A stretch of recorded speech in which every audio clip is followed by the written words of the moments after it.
चिराग पासवान 2 की भूमिका में बिहार की राजनीति में प्रशांत किशोर को देखा जा रहा है। नमस्कार, द इंडिया टॉप देख रहे हैं, मैं हूं आपके साथ बिरजू सिंह। 2020 के विधानसभा चुनाव को याद कीजिए। चिराग पासवान की पार्टी लोजपा एनडीए से बाहर हटकर चुनाव लड़ रही थी और चिराग पासवान का मकसद कोई विधायक बनाना नहीं, बिहार में सरकार बनाना नहीं, बल्कि नीतीश कुमार की पार्टी को डैमेज करना, ज्यादा से ज्यादा सीटों पर नीतीश कुमार की पार्टी को चुनाव हराना था। और वो अपने मकसद में कामयाब हुए, क्योंकि नीतीश कुमार की पार्टी के पास तकरीबन 101 विधायक थे और उस 101 में से जीते कितने? मात्र 43। मतलब 101 से 43 सीटों पर लाकर सिमट दिया चिराग पासवान ने। और इसीलिए चिराग पासवान को कहा गया कि ये आरजेडी के बी टीम है, क्योंकि चिराग के अलग हटकर चुनाव लड़ने से नीतीश कुमार को नुकसान, एनडीए गठबंधन को नुकसान और आरजेडी को फायदा हुआ, जिसके बाद आरजेडी को कुल 75 सीटें मिली थी। अब वही काम प्रशांत किशोर बिहार की राजनीति में कर रहे हैं। दरअसल प्रशांत किशोर के बयानों को और उनके कार्यक्रमों को अगर आप देखते होंगे तो ये बात आपके लिए समझना बहुत आसान है कि प्रशांत किशोर का जो टारगेट है, जो मकसद है, वो आरजेडी है। आरजेडी का जो कोर वोट बैंक है मुस्लिम और यादव है।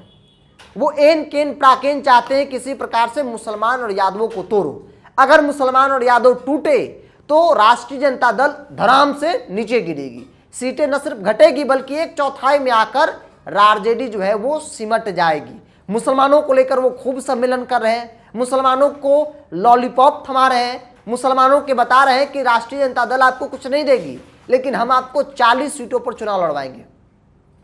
यादवों को लेकर उनकी बयानबाजी है कि भाई यादव मतलब सिर्फ लालू परिवार नहीं होता है, यादव मतलब सिर्फ तेजस्वी यादव नहीं होता है, बल्कि यादव मतलब आम यादव होता है। ये बात हर व्यक्ति समझता है, लेकिन प्रशांत किशोर को लेकर जो राजनीति के समझदार लोग हैं, जो राजनीति को समझते हैं, बुद्धिजीवी वर्ग है, वो इस बात को मानता है कि प्रशांत किशोर का मकसद सिर्फ और सिर्फ यही है कि वो जितने सीटों पर चुनाव लड़ेंगे उसमें 70% सीटों पर मुसलमान और यादवों को खड़ा करेंगे।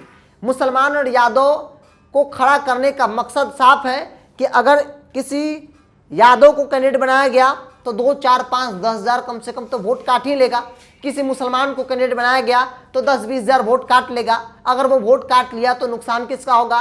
राष्ट्रीय जनता दल को होगा, आरजेडी को होगा। और इसीलिए प्रशांत किशोर को कहा जा रहा है कि ये भाजपा के बी टीम है, ये एनडीए गठबंधन को फायदा पहुंचाने के लिए चुनाव लड़ रहे हैं, ना कि विधायक बनाने और सरकार बनाने के लिए। हमने आपको शुरू में कहा कि चिराग 2 की भूमिका में चिराग का भी मकसद 2020 के विधानसभा चुनाव में यही था कि वो विधायक बनाने के लिए चुनाव नहीं लड़ रहे थे, बिहार में सरकार बनाने के लिए नहीं, मुख्यमंत्री बनने के लिए नहीं लड़ रहे थे, बल्कि नीतीश कुमार की पार्टी को कैसे कमजोर किया जाए, नीतीश कुमार को ज्यादा सीटों पर कैसे हराया जाए, इसी मकसद के साथ चुनाव लड़ रहे थे। और इस मकसद में वो कहीं हद तक कामयाब भी हुए।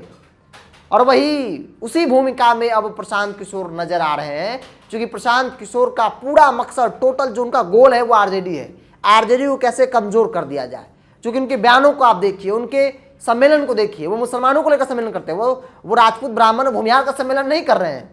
वो राजपूत ब्राह्मण भूमिहार को नहीं कह रहे हैं कि आपको हम हक देंगे।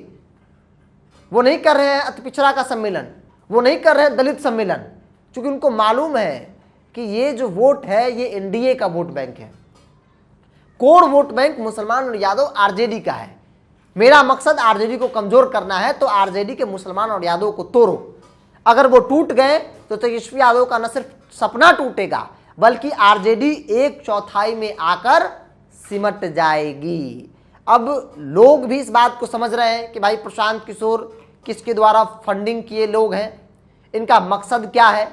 क्योंकि ये वही प्रशांत किशोर हैं जो कभी कहा करते थे कि बिहार में हम नो कास्ट पॉलिटिक्स करेंगे, राजनीति में जाति वाला वातावरण नहीं होगा, बल्कि जाति मुक्त वातावरण होगा, युवाओं को भागीदारी देंगे, यूथ जो पढ़े लिखे यूथ है उनको आगे लाएंगे और उनको मौका देंगे। लेकिन आज की तारीख में प्रशांत किशोर क्या कर रहे हैं?